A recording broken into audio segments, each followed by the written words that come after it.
Just a few more questions for Representative Byron Donald out of the 19th District of Florida, right here on Straight Shooter with yours truly, Stephen A. Save America Act. Donald Trump has been fixated on this. He seems to be fixated on it. Are you? Are other Republicans? Yes. Or are folks just doing it because it's something he wants? No. We are all fixated on it. The Save America Act was actually originally drafted by my friend Chip Roy out of Texas. The point of the bill is to do a couple of things. Number one, more controls around mail-in balloting. Number two, requiring that you have to show a photo ID to vote. And number three, that you have to prove to be an American before you get put on our voting rolls. That's all common sense stuff. This is why 80% of the American people support it. The only group in our country that don't want this to happen are elected Democrats and the Democrat Party. They're the only ones. You talk to black people in this country, Hispanic people in this country, white people, rich or poor, living in the North, living in the South, living out West. Everybody wants it, except if you're an elected Democrat. The question is why? And I know why. Because the rules that are happening, the rules happen in these other states make it easier to cheat. You saw what happened when they were doing the mayoral race in California. It took them 3 weeks to count the ballots. Man, that's crazy. Americans would not tolerate that in our sports, but we let that happen in our politics with the most sacred franchise the American people have. So it's not just something that the president wants to see happen. Myself, my colleagues on Capitol Hill, Republicans, we all want to see it happen. And the group of people who hold it up are Senate Republicans. They hold it up. And they say they won't vote for it because they don't want to change voting procedures and they don't want to protect the franchise of voting for the American people. There are blacks and an abundance of minorities in this country that would probably agree with most of what you said, but their cynicism is raised. It's elevated exponentially when it comes to this president because there's an absence of trust where he is concerned, and anything that he wants desperately enough might raise proverbial eyebrows. Whether that's fair or not is something that can be debated another day, but it's a reality. And as an individual that's a representative in the United States Congress, who is a black man, who is about to, I think, is going to win the gubernatorial. So I think you're going to be the next governor of Florida, to be quite honest with you.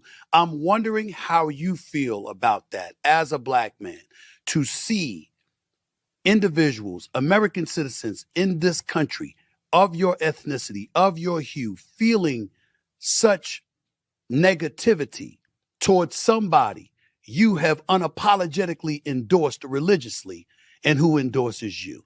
How do you feel about that? It's not about feel, Stephen A. It's something that I acknowledge. I would challenge black people in America.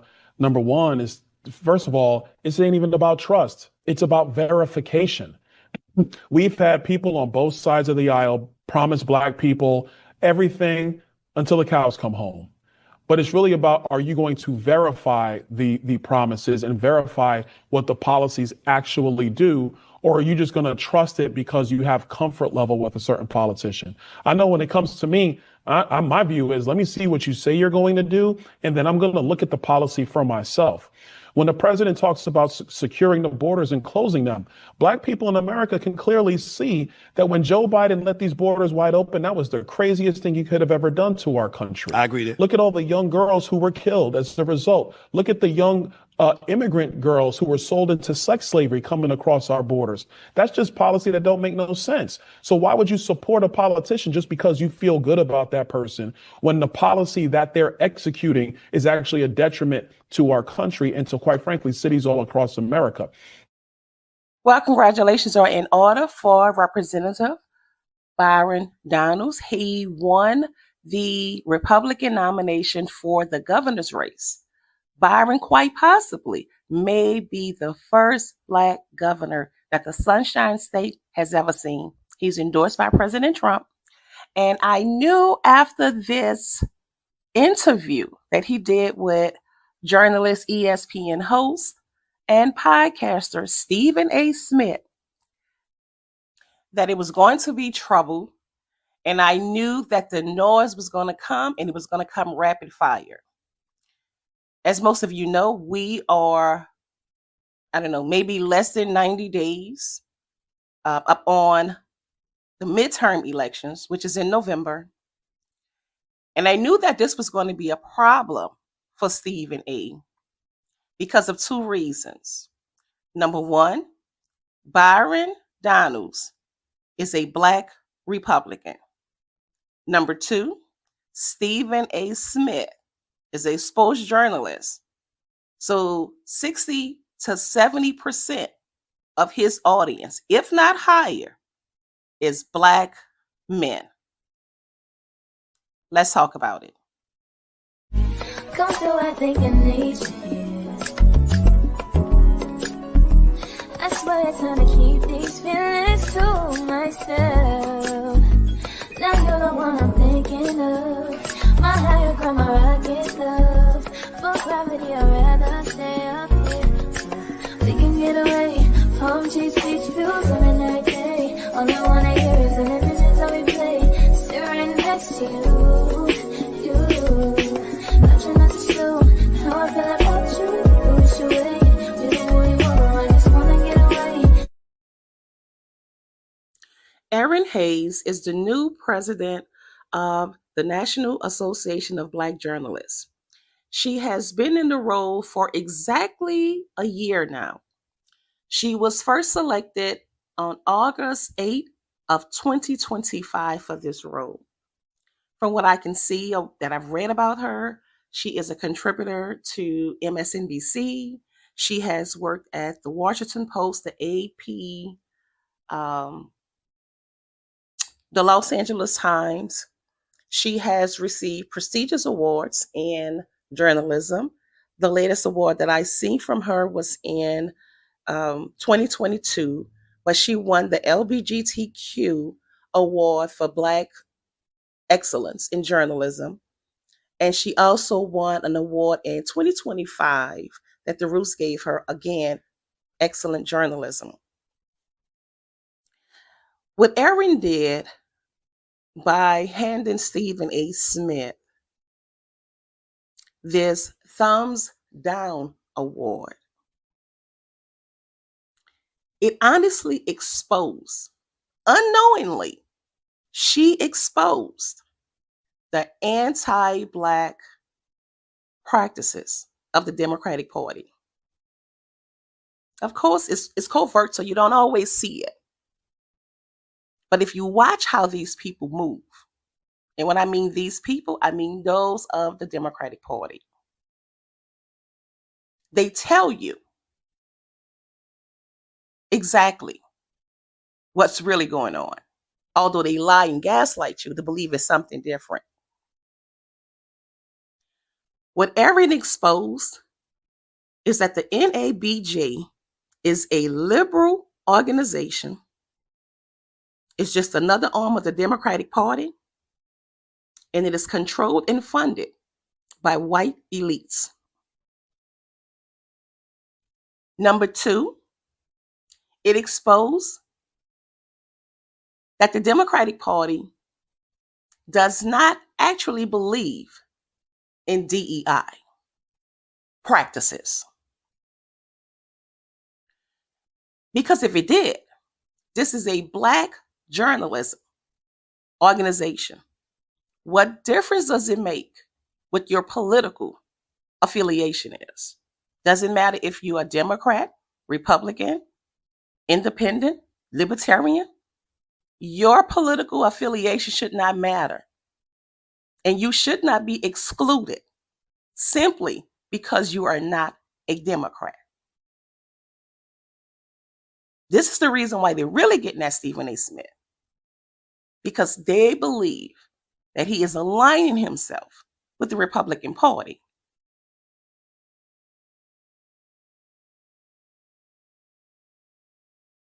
The third thing about this covert anti-Black practices of the Democratic Party is that Erin believes that somehow, because Stephen A. Smith is Black and he has a large platform, that they get to control who he allows on his platform. So if Stephen A. Smith had a Black politician on his platform to get Black votes, but that person was Democrat, then Stephen A. wouldn't be having a problem right now with this vicious lie that he is somehow attacking or putting down Black women. If the goal in journalism, and let's be specific here, if the reason that the National Association of Black Journalism was created is so that Black journalists can be able to really give an accurate account of what's really going on with Black people in the news, in the media. We get to tell the story accurately of our people. Why is it that politics even plays a part in this conversation? Over 60 years ago, Malcolm X said, and I quote, "We won't organize any Black man to be a Republican or a Democrat because both of them have sold us out. Both of them have sold us out. Both parties have sold us out. Both parties are racist, and the Democratic Party is more racist than the Republican Party," end quote.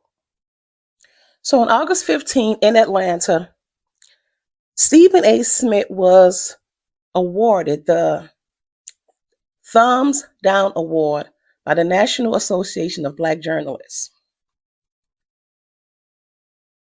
They gave Smith this award claiming that it was due to his recurrent public pattern of disparaging public commentary directed at prominent Black women across politics, sports, and media. Then they went on to name the reason for this was his criticism of Democrat Representative Jasmine Crockett, former First Lady Michelle Obama, and former VP Kamala Harris, who's also a Democrat.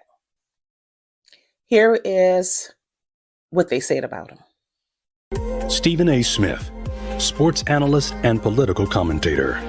Smith has established a recurring public pattern of disparaging commentary directed at prominent Black women across politics, sports, and media. Such commentary reinforces harmful narratives, undermines the fair and respectful representation of Black women in public discourse, and stands in direct conflict with NABJ's long-standing commitment to accurate, responsible, and inclusive portrayals of Black communities. And so the 92%, y'all know who they are. They are mad as hell, and they are ready to pack Stephen A. up. That's how much they hate Trump.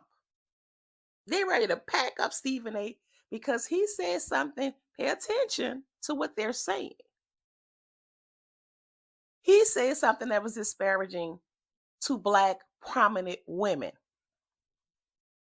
Now, Stephen A. Smith is a talk show host. Stephen A. Smith has been on ESPN for, 20 years or so. And he has said the most horrific things about prominent Black men. Funny, the Black journalists, the National Association of Black Journalists, didn't say that Stephen A. Smith is saying things about Black prominent people, only women. Remember, we are close to midterms. November is what? About 90 days away. So they're vamping up the identity politics with the Democrat Party. Notice they're not talking about policies. They're not talking about reparations. They're not talking about doing anything. They're fighting for immigrants, illegal immigrants. They're not fighting for Black people or the Black collective. They're fighting for illegal immigrants. Now, the NABJ, their thumbs down award to Stephen A. Smith would have been more believable if he had gotten this award for his treatment of NBA superstar Kyrie Irving. Yes, Stephen A. Smith is a sports analyst, but what he did to Kyrie Irving was personal. Went on for at least a year or two. Stephen A. Smith went on a media tour to destroy Kyrie Irving's NBA career, his reputation, and his life, his livelihood, taking money out of this man's pocket. This is what Stephen A. Smith went around the country to do to another black man, simply because he did not want to take the jab. You know what jab it is. Kyrie refused to take it. It's a man standing up for himself. And Stephen A. Smith, and he wasn't the only one that dogpiled on Kyrie Irving. He wasn't the only black man in media, sports media, who dogpiled on Kyrie Irving. But he's the one who went on a media tour. He's all over everywhere. I mean, just disparaging this man who just wants to play ball and who wants to stand up for his constitutional right. I would have been more understanding of the award had it been that. But to come with this nonsense about Stephen A. Smith attacking prominent black women, it's a flat out lie. And anyone who knows me, if you follow me on X, you know how I feel about Stephen A. Smith. I got nothing for him. Nothing. But this is some BS. If you are a journalist, you're supposed to be objective. You're supposed to do your research, get to the answers, find out what it is. Yes, you can give your objective opinions based on whatever information you have. But to say that black women are above reproach is absolutely ridiculous. It's absolutely ridiculous. Black Democrats are fighting for illegal immigrants. And there's black Americans who can't even put food on their goddamn tables. You want to tell us about over 300,000 black women are unemployed? Yeah, there's about 700,000 black men who are unemployed. Black men have been the most loyal base of the Democratic Party, who has never gotten any acknowledgement. They've got nothing but disrespect, and they've been ignored. The reason they're really pissed off with Stephen A. Smith is because he has a largely black male audience. 60 to 70% of Stephen A. audience is black men. And Byron Donalds, a black Republican, was speaking to black men. And that's why they're really mad. And they come with this nonsense. Oh, black women are the most educated out of any group of women. No, you're the most indoctrinated. You're the most in debt, student loan debts up to your ears. 1 in 4 black women are overweight. 70% of black babies are born to unwed mothers. 50% of black women are not married and will never be married. Meanwhile, 25% of black children in America are living in poverty. Poverty is so severe that it is changing the structural architect of their brains. This is now seen on MRI. This is evidence how poverty is affecting the brains of young children. It is showing up on MRIs. Young black children dealing with the stressors of living in poverty has rewired their brains. This is why the test scores are so low. This is the reason why these children are having problems learning. This is also the reason why most black children who are born and raised in poverty have mental health issues. This is why these children are suffering with anxiety and depression. Black folks are 15% of the American population, yet 25% of Black children are living in poverty. That is staggering. And instead of the NABJ bringing attention to that, they want to highlight who the hell Stephen A. Smith platforms on his page simply because Byron Donalds is not a Democrat. Pay attention. Every single woman that they call themselves chastising Stephen A. Smith for, they're all Democrats. All of these women, they're Democrats. You mean to tell me the NABJ didn't have a problem with Stephen A. Smith saying anything negative about one Republican woman? There's not one Black Republican woman that the NABJ could find that Stephen A. Smith says something disparaging about. This is not about Black women. This is about the NABJ fighting for the elites in the Democratic Party. The same elites who wants open borders to bring illegal immigrants into poor Black neighborhoods to replace the Black vote. And then the government subsidizes these illegal immigrants, while poor Black people in those same neighborhoods do not qualify for the free money that illegal immigrants are getting. Very same people who are living paycheck to paycheck. But the NABJ, who wants to report accurately about what's happening in the Black community, is more concerned with Stephen A. Smith giving his platform to a Black Republican man. Go figure. One other topic I wanted to talk to you about, but let me just quickly put a button. Okay. Do you have any plans to visit the border? I'm here in Guatemala today. At some point, we are going to the border. We've been to the border. So this whole thing about the border, we've been to the border.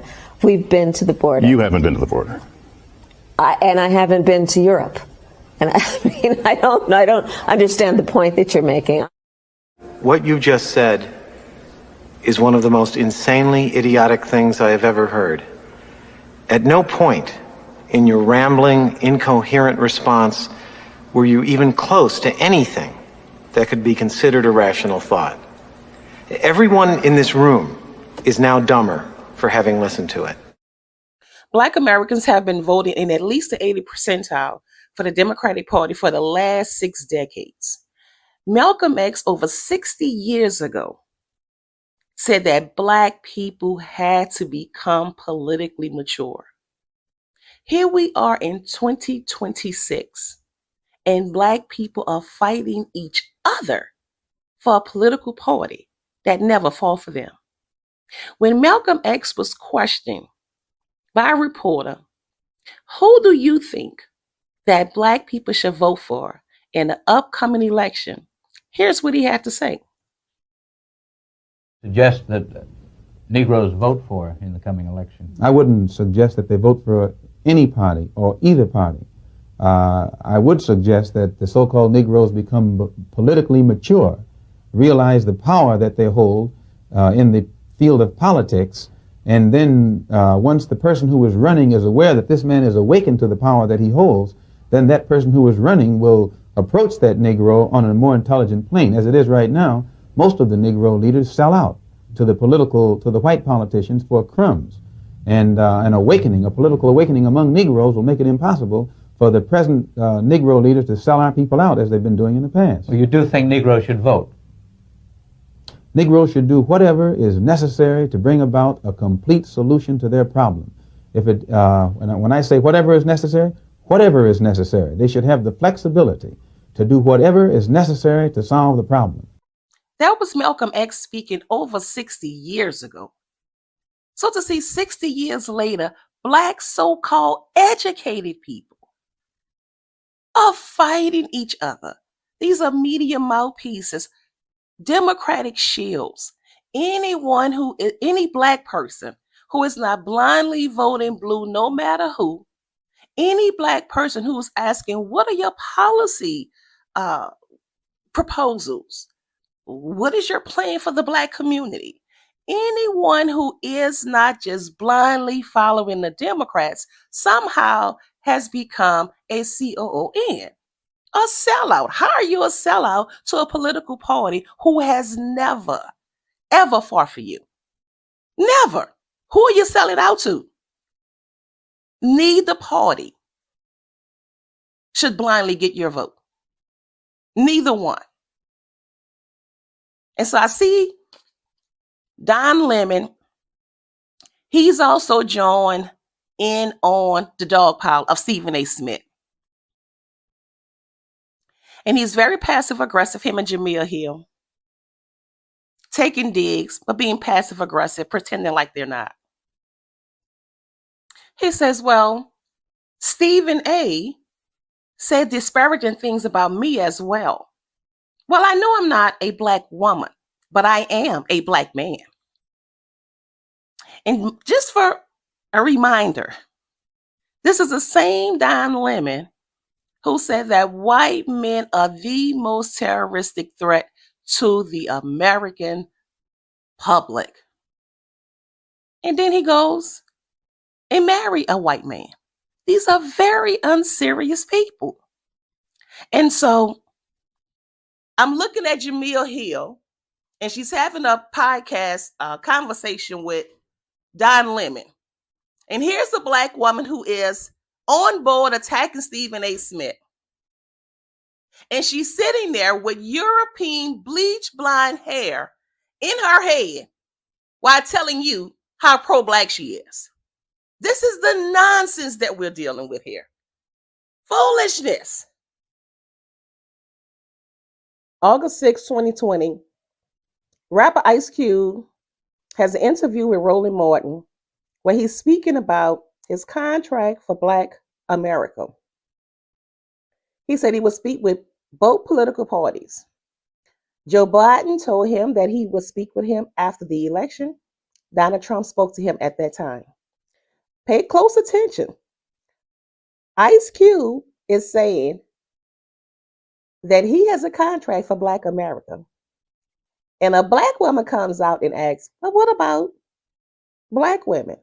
As if Black women are not a part of the Black community. Yeah. Reese. Yeah. Cube, I'm curious, what role did Black women play in crafting this contract? Because, and I don't mean this as a criticism, I didn't really see that perspective really reflected in the fact that Black women have unique challenges and we're disproportionately impacted by things like maternal mortality and the wage gap and things like that, in addition to the impact that Black men experience. So I'm just wondering if any thought had been put into that in terms of including the impacts to Black women specifically in your contract for Black America. I would love to have a whole section, but to answer your question, not enough. You know, we've had input, but not enough. You know, we need to, to think about the things that we haven't thought about. We actually need a Black women's section, Black girls and teenage section in this contract, because there's tons of issues that's just not there that, need to be dealt with. And so we would love help to just, continue to grow this thing and make sure that we're touching all the bases and we're getting rid of as much pain as possible when it comes to things that's happening to Black people, men, women, and children. October 15, 2020. 2 months after the first interview with Roland Martin, Ice Cube is on his show again. This time it's because Katrina Parsons from Trump administration tweeted on X that they met with Ice Cube and they were addressing everything that was inside of the contract for Black America. The Democrats went berserk. They crashed out on Ice Cube. called him the COON word, said he was a seller. I mean, they ripped him to shreds on X simply because he met with Donald Trump. Biden said, I'm not meeting with him, and he didn't. Okay? Now, what is very revealing in this clip from October 15, 2020, Roland Martin knew that the Democrats had a problem with Black men voting for them. Those numbers were declining since Barack Obama had taken office. In 2008, 95% of Black men voted for Barack Obama. By the time you got to Kamala Harris, it was down to 75. That's still high, and that's still the highest number of any other group of men.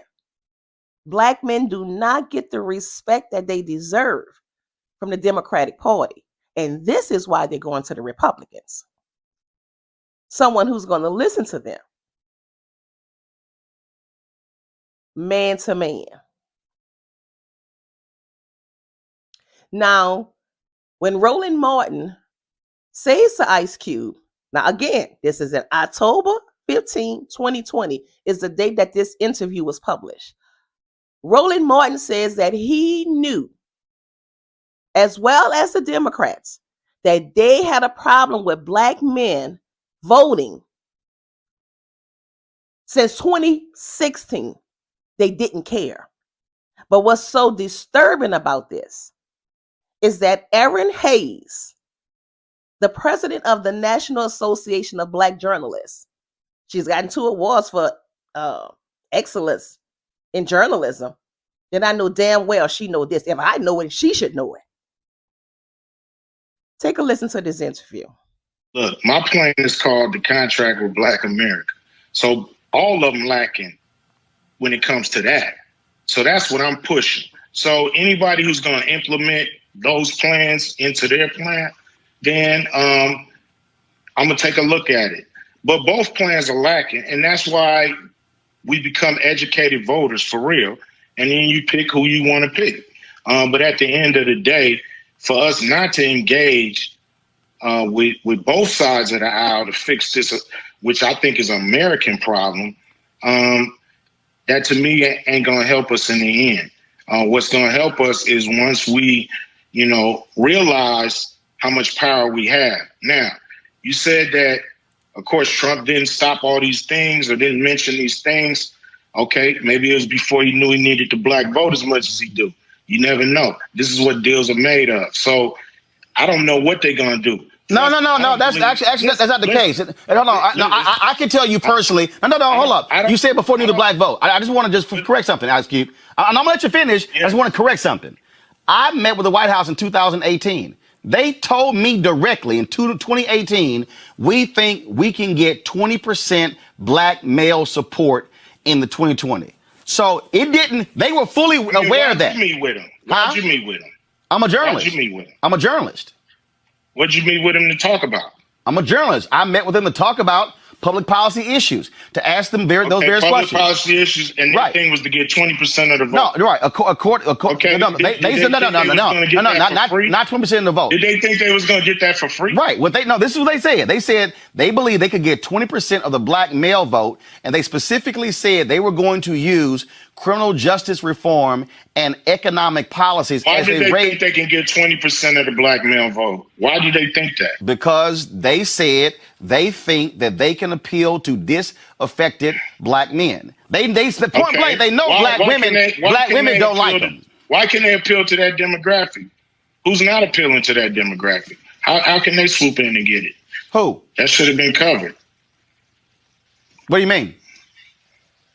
This is what I'm asking. How can they swoop in and get something that's supposed to be covered? Well, first of all, that's not the case because in 2012, between Obama and Romney, there was a 9-point gap between Black men and Black women who voted for Obama and Romney. In 2013, with Trump and Hillary Clinton, that expanded to 13%.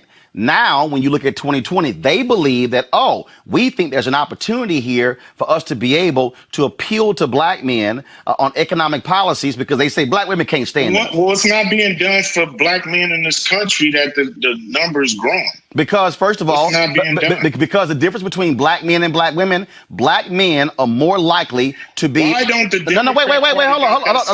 hold up. You asked the question. I'm going to answer it. Because this is from focus groups, from polling data. Black men are more appealed by Trump's anti-immigration position than black women. That's one. That's one of the issues there. One of the issues that we also see is that we've seen where black men feel as if the Democrats have appealed more to black women than black men. Thirdly, Donald Trump, by touting the First Step Act, saying he got criminal justice reform done and Democrats didn't, which is actually a lie. The mistake that Democrats have made is they haven't taken credit for the First Step Act because if the Democrats don't pass it in the House, it actually don't get done.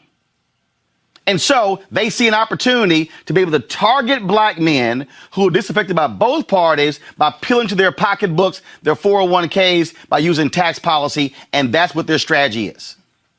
So what's the Democrat strategy to target black men? And that's one of the things that I've been challenging them on as well by saying, when you have a problem, when you see 9 points in 2012 to go to 13 points in 2016, and it might go to 20, you got a problem. So you better focus on that and shore it up, which means you better speak to those issues, speak to those men, having those surrogates doing it, but also speaking to the policies. I've been covering this very issue when it comes to these black men for months.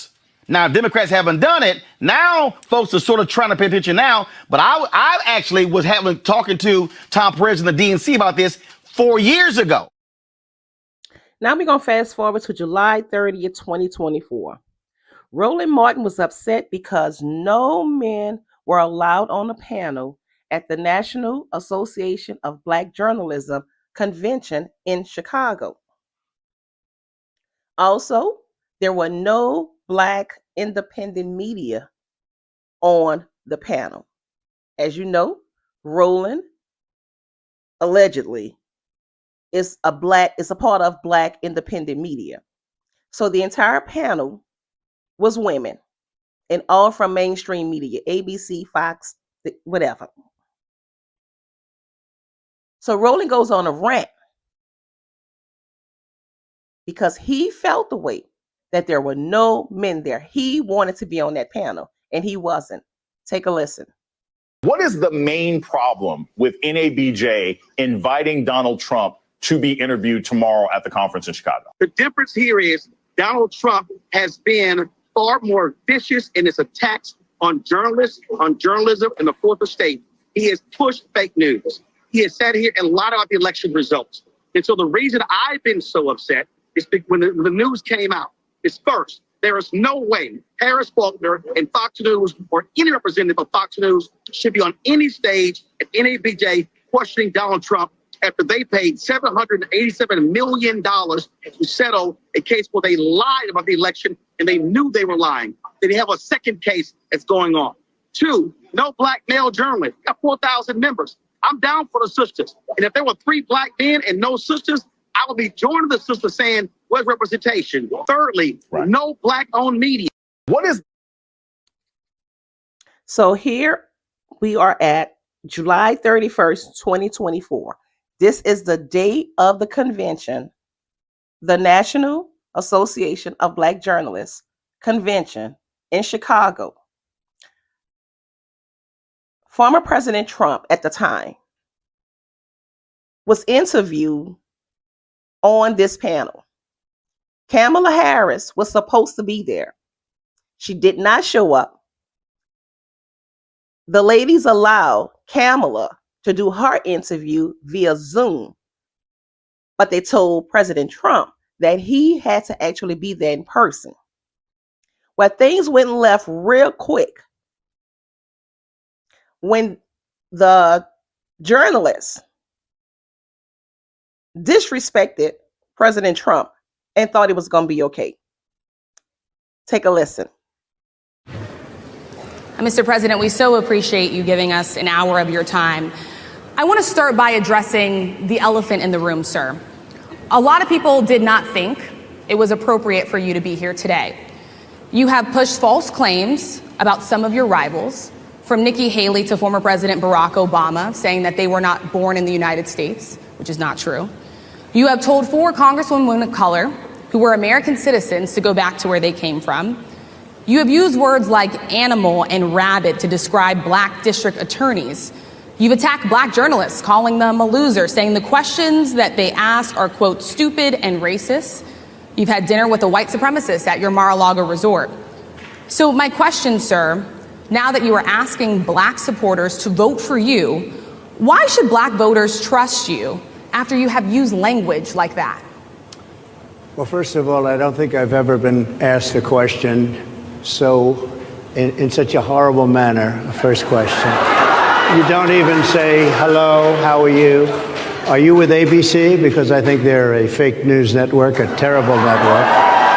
And I think it's disgraceful that I came here in good spirit. I love the black population of this country. I've done so much for the black population of this country, including employment, including opportunity zones with Senator Tim Scott of South Carolina, which is one of the greatest programs ever for black workers and black entrepreneurs.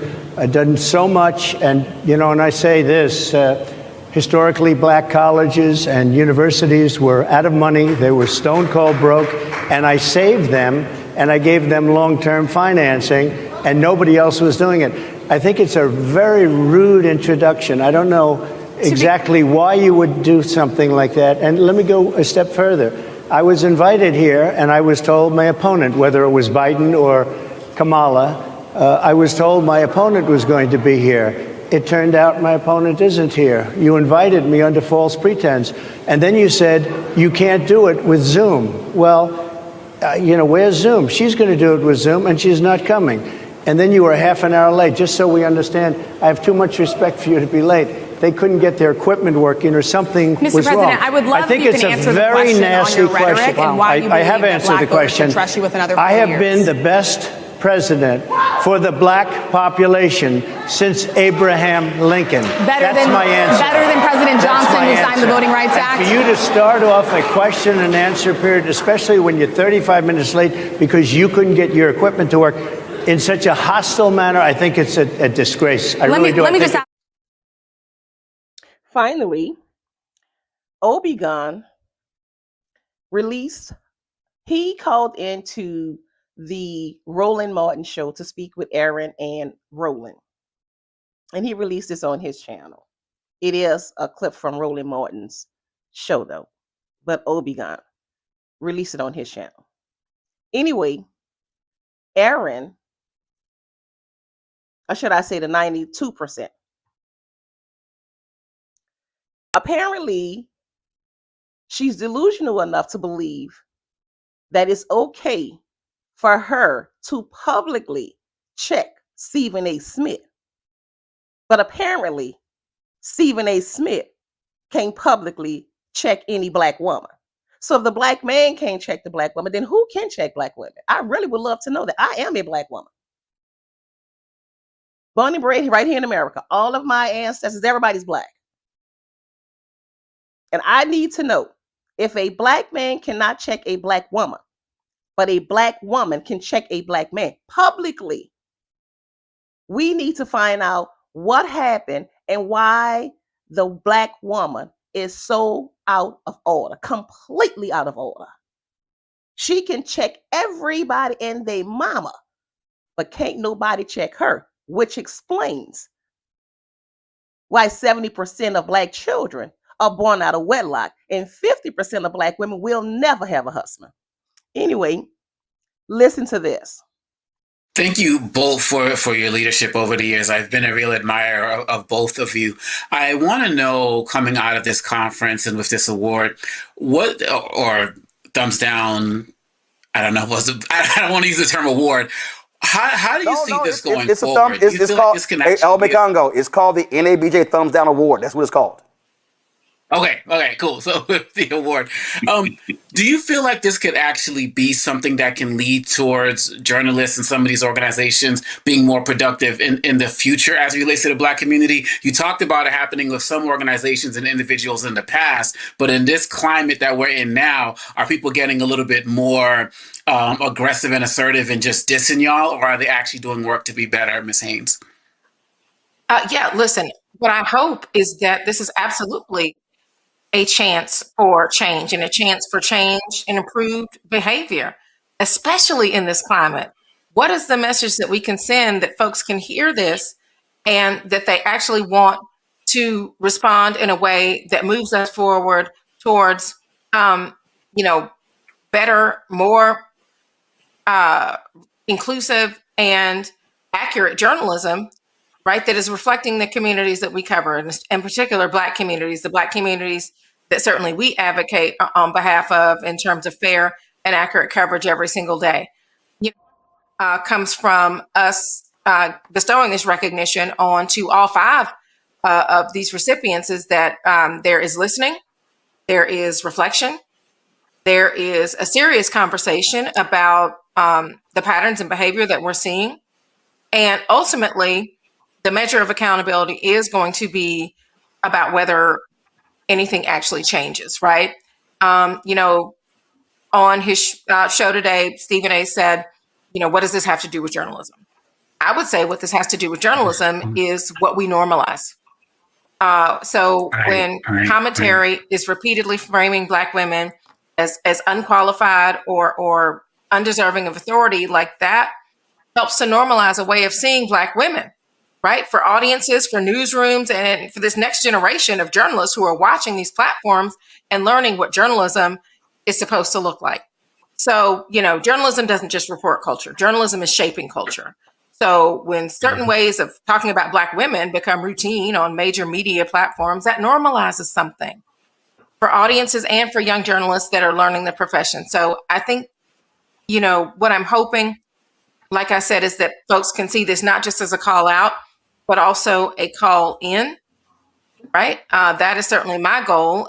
Frankly, that's part of why I suggested to Stephen A. that we talk privately first, because if what I'm hearing is that this feels personal because NABJ is meaningful to him, I would love to sit across from him and say, here's what we see. Tell me what you see. Tell me if you can hear why your community is raising this with you. Calling somebody out is actually the opposite of turning your back on them. Like turning your back would be saying, we're done with you. That is absolutely not what we're saying. We're saying that you're part of this community. Your voice has enormous influence, right? And because of that, we expect more. That's it. Coney. Thank you. Now, Erin, or should I call her Miss 92%, since she's the president of the NABJ. She has the audacity to say that Stephen A. Smith needs to be held accountable. And at the same time, she is the one who is out of order. Imagine someone publicly disrespecting you and then thinking you deserve them. They are deserving of a phone call and a chat from you behind the scenes after they publicly disrespected you. These women, this 92% of the Democratic Party, they are so delusional. I stay far away from, I don't even have conversations with them. I refuse to talk to any of them. They're batshit crazy. You listen to them speak, and it's like they live on Mars, literally complete space cadets. Nothing they're saying makes sense. Oh, but we got to speak in nuance. No, you don't. You women are delusional. You refuse to be held accountable. You're completely out of order. You're absolutely disrespectful. I see the way some of you all speak to men and have the audacity to demand respect. If the Black man is your target, how in the hell is he going to be your protector at the same time? You can't have it both ways. At some point, you need to pick a struggle, because this ain't it.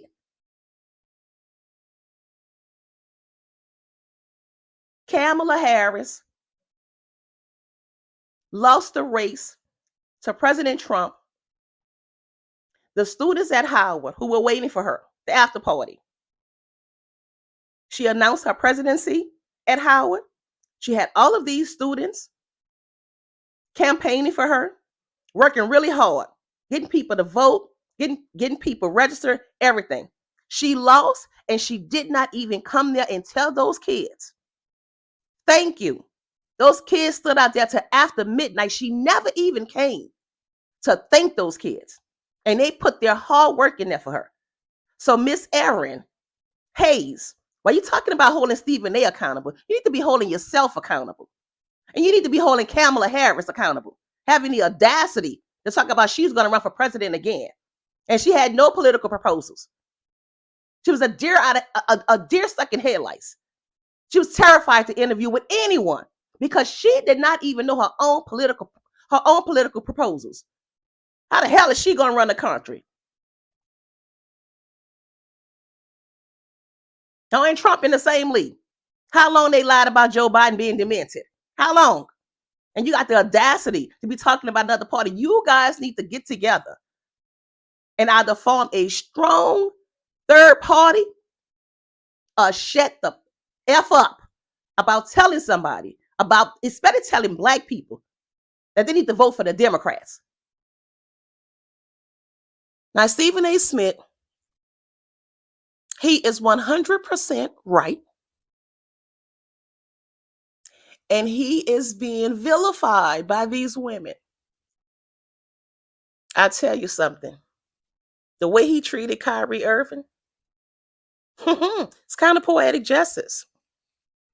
There's an old saying here in New Orleans. I'll try to clean it up. It goes, the very same SHIT that you serve is going to one day be the same SHIT that you're going to have to eat. And that's what's happening with Stephen A. right now.